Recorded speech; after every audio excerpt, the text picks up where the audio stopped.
I'm going to start with this phrase, Hia estudiare em iganat legados, estovis estudiare em iganat oasis, is how you say that. This is indigenous people's land. Everywhere that you look around you, it will always be indigenous people's lands because our roots will go so deep that they can never be removed. Millennia upon millennia of existence.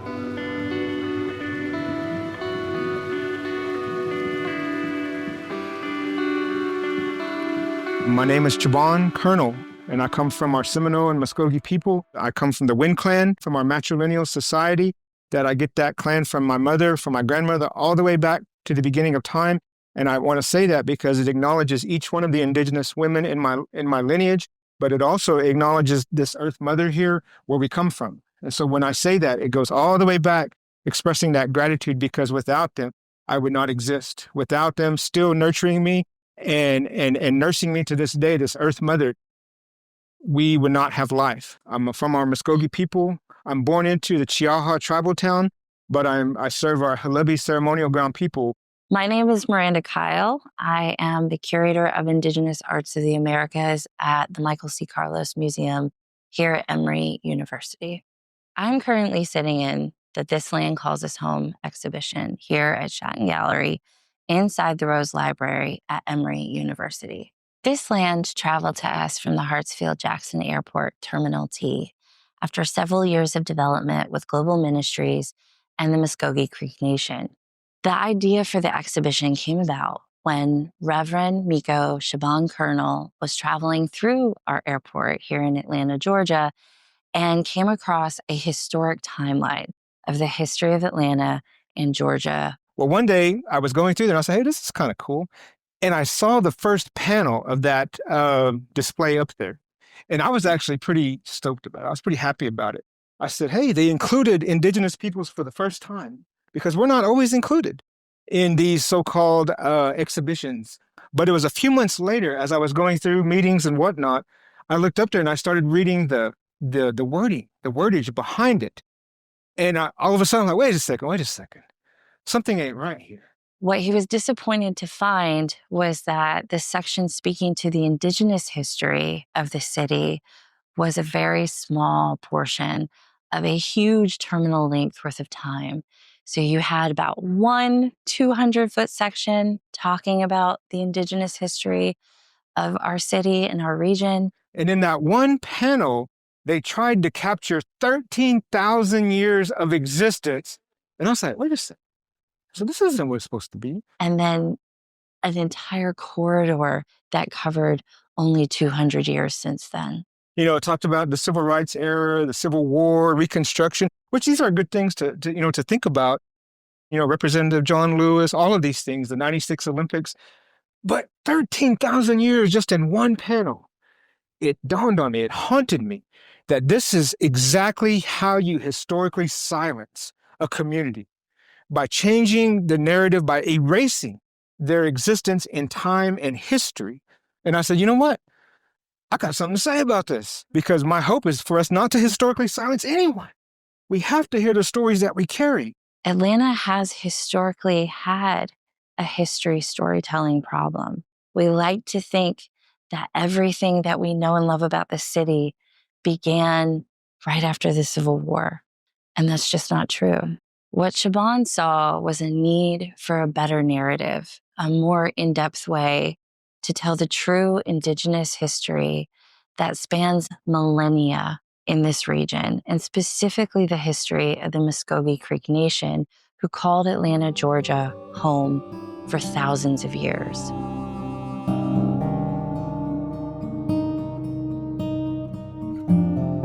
When we look around, we see history being taught of indigenous peoples only in the past tense. We have communities, we have sections of our country where people have maybe not even ever seen an indigenous person before. I had people actually in Atlanta talk to me about being Muskogee and saying, you're the first person in my whole life, my almost 70 years of existence, that is an actual indigenous person. I've had people say that to me. Many people's association with the indigenous peoples of the Southeast is far removed. Their idea of no one lives here anymore that is Native American or indigenous, or however people are taught in school, whereas they may have taken school field trips to the mounds dotted all over the Southeast or the Ohio River Valley or up and down the Mississippi. Mounds like Etowah or like Ocmulgee usually are just field trips, and they're removed from the continuity of history and continuing cultures. The Muskogee Nation wants to retell this story and reinvigorate the ways that we understand a continued history of place. And our hope is that those echoes create not just a starting point for students who come here from all over the world to understand where they are and ground them in place, but for them to begin their own inquest about what attachments history has to why we do things in this city, how we move through this city, how things are named, and how we understand place.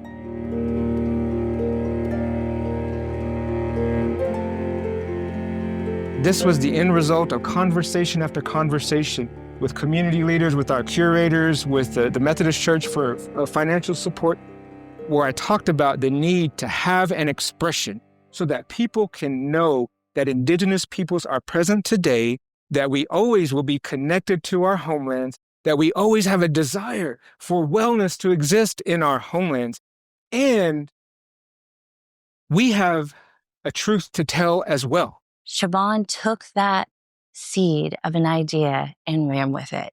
He went to his community that he worked with, both at Global Ministries as part of the United Methodist Church, as well as his counterparts in the nation, to discuss how he could bring a full and living history into the public sphere, particularly in a place where people in the Southeast and Georgia and Atlanta could see and experience that history firsthand. I would like to say I came up with that title, This Land Calls Us Home, but I did not. Our primary curator at that time, Jeffrey Donaldson, is actually the one who came up with this title, This Land Calls Us Home, which in itself is a piece of art, because depending on how you say that phrase, it can mean multiple things. Like, we call it home, it calls us home. But the way that I interpret it is that no matter where we exist as Muskogean people, as Indigenous peoples, we're always going to be connected here. And it's always going to call us to know how deep our roots go here. In early 2019, Global Ministries Touchpoint Glenn Colonel, who has deep ties to the Emory community as a former development officer here, reached out to me and said, hey, you're tied to Atlanta, you know the community there, you work with a lot of our Indigenous counterpoints that exist in the region. Can you advise on this exhibition? And so we took off on a journey of trying to figure out how to tell these stories through cultural memory, material culture, and this concept of continuity of tradition. After that advisory period in 2019 and heading into 2020, the exhibition was dealt a pretty tough blow with COVID-19 coming online, affecting everyone from the artists themselves and their communities, as well as transportation throughout the United States. Putting an exhibition of this kind into the airport was a huge lift. And so the exhibition stayed in a flux state until it was able to finally be installed in November of 2022. So this beautiful exhibition existed in this liminal space of the airport and was seen by over 2 million people during the year that it was there in Terminal T. As this exhibition period was coming to a close, Glenn reached back out to me and said, hey, what do you think about bringing it to Emory? That was a big question. Emory has been doing a lot of work when it comes to reconciling its own history and its own sense of place and purpose on ancestral Muskogee land since 2019. This ongoing vision for restorative justice, for repair, and for collaboration did fall in line with the ethos of the exhibition. So when I brought the idea to leadership here at the museum and libraries, it was met with a hearty yes. Let's figure out a way to make this happen.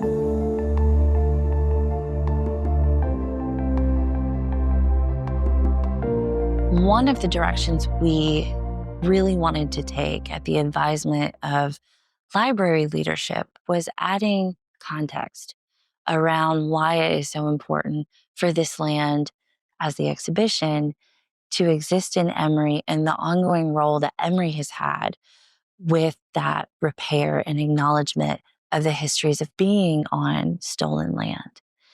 For a little bit of history, in 1821, the Indian Springs Treaty was enacted that ceded huge swaths of Georgia, including most of central and southern Atlanta, to the United States government at that time.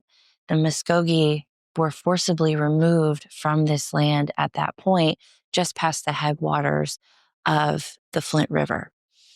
Now, before these removals could handedly take place, we saw the rise of the Indian Removal Act, and the Muskogee were never able to realize their replacement in their Georgia homelands, instead being removed during the Trail of Tears all the way across the country to Oklahoma. The removal period in the early 1830s coincides with the founding of Emory. So when we were talking about why it is important for this exhibition to exist in this space, we also wanted to acknowledge the history of Emory in this place. So an ongoing collaborative effort over the semester period leading up to the opening has resulted in a dual timeline in the corridor leading into the exhibition space. As you walk down the corridor, you'll see on one side the history of Emory, the other side an overview of the Southeast. The corridor specifically looks at policy, politics, history, and art of the indigeneity of Emory, Atlanta, and the Southeast metro region. This allows our visitors, whether scholars or lay people, an access point into why this exhibition being here is so incredibly important. In looking at Emory's role in these histories, the timeline covers everything from the early days and the founding at Oxford to the preservation of the Baker Woods, which is arguably a place where we have trees that are just as old as the city itself and could very well have seen Muskogee ancestors walking under its branches, as well as the excavations that happened under the supervision of Moorhead in 1925 of the Etowah Mounds, whose objects ended up in the collection of the Carlos Museum.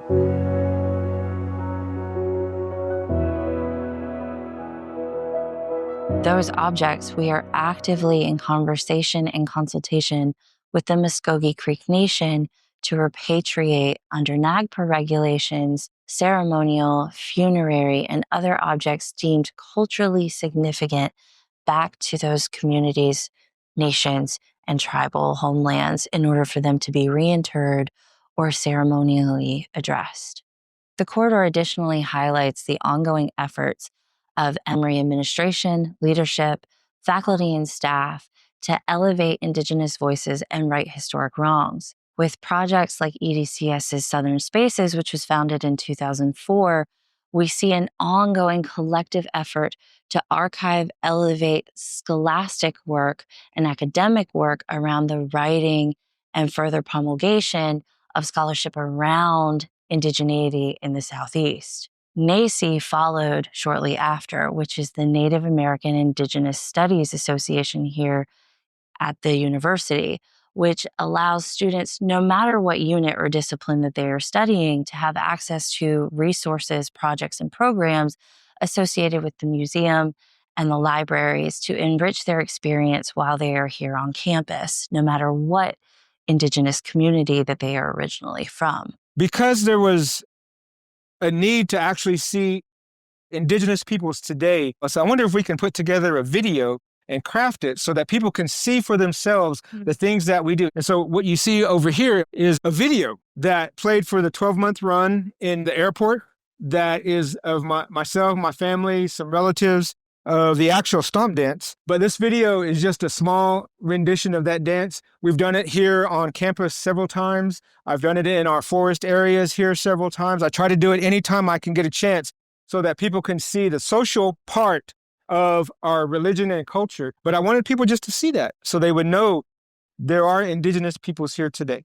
These efforts then fostered a deeper engagement with the Muskogee Creek Nation and an invitation to return home, to provide space for scholars, for artists, for students, for cultural leaders to come back home and do work in collaboration with Emory faculty, staff, and leadership. This gave birth to the teach-ins that started in November of 2021.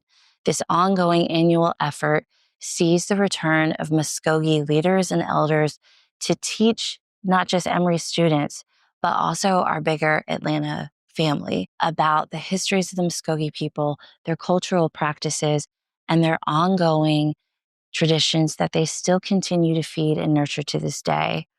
This invitation to come back home is vital to the reason why we wanted this land calls us home here at Shatton Gallery at Emory University.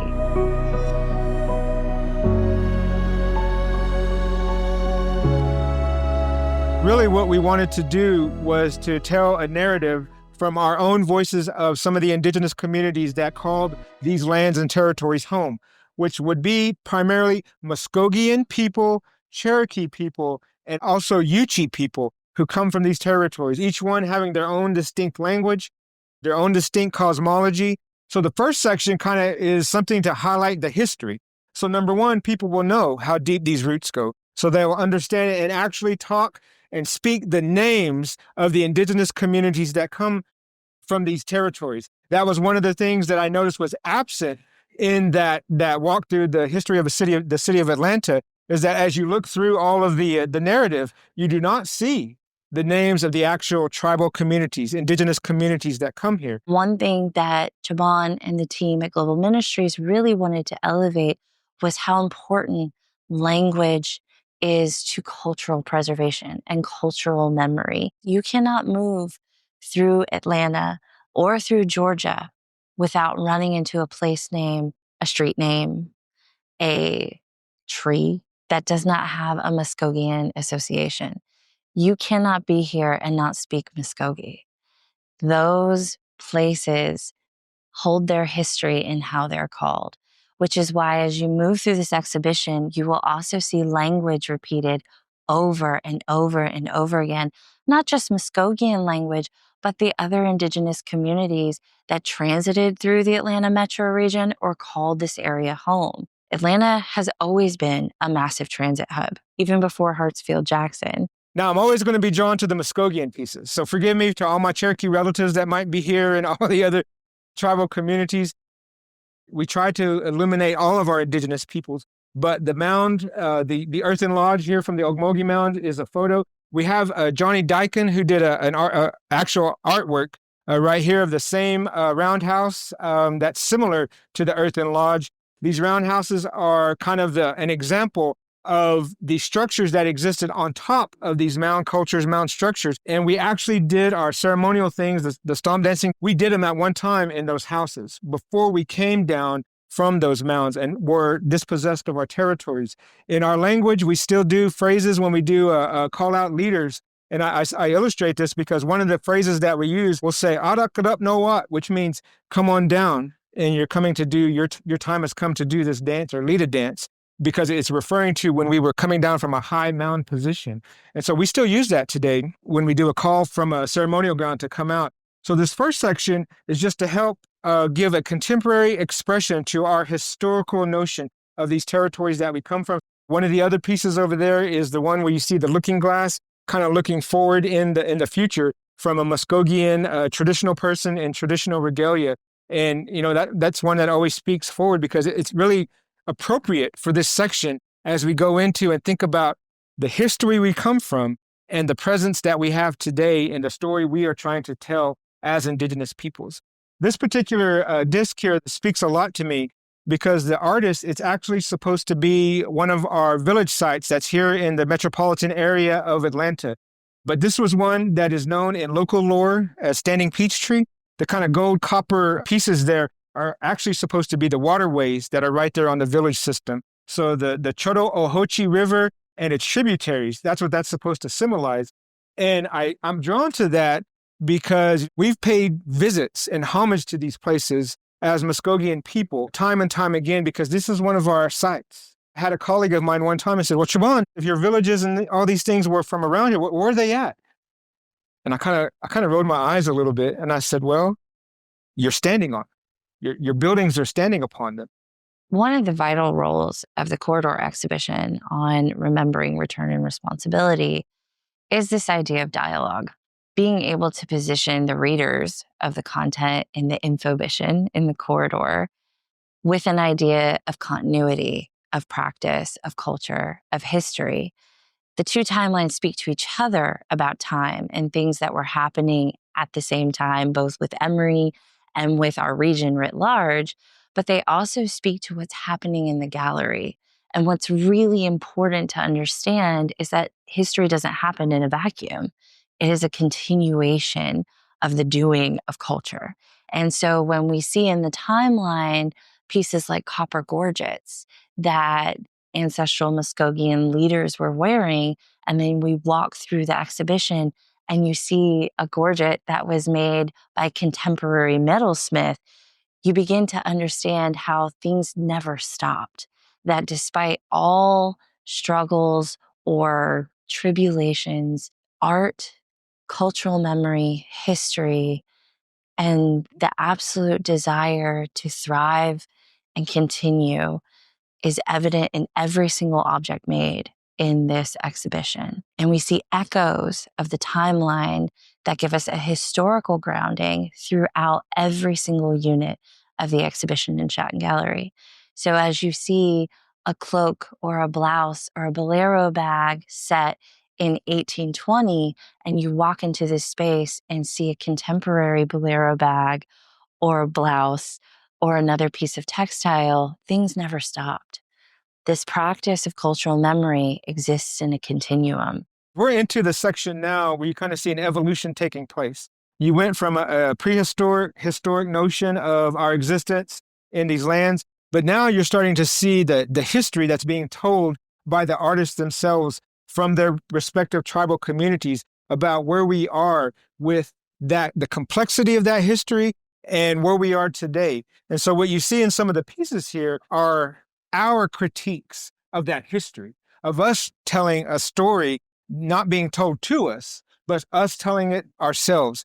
So one of the things is that we wanted to highlight our contemporary presence. It's not enough to just make an object. You have to understand the intention of the words that formed the object. It's not enough to just know that the river had been sacred to Muskogee, but it's vital that you know the name of that river and why the river or the creek was called that name. And the entire exhibition is a call to that understanding of not just place, where you are in place, and that peoples are still making, but that is a thriving, exuberant, joyful continuity of practice. It's a good example of how we work together to create the world we want to live in. Even this right here, being here with Emory University to tell this story, a story that has been historically removed in some situations, and even today could potentially be historically removed again from the teaching to our children, that I'm going to do everything within my power, as loud as my voice will go, to say, this is who we are, this is why we talk, and this is the type of world we want our people to live in for all of creation.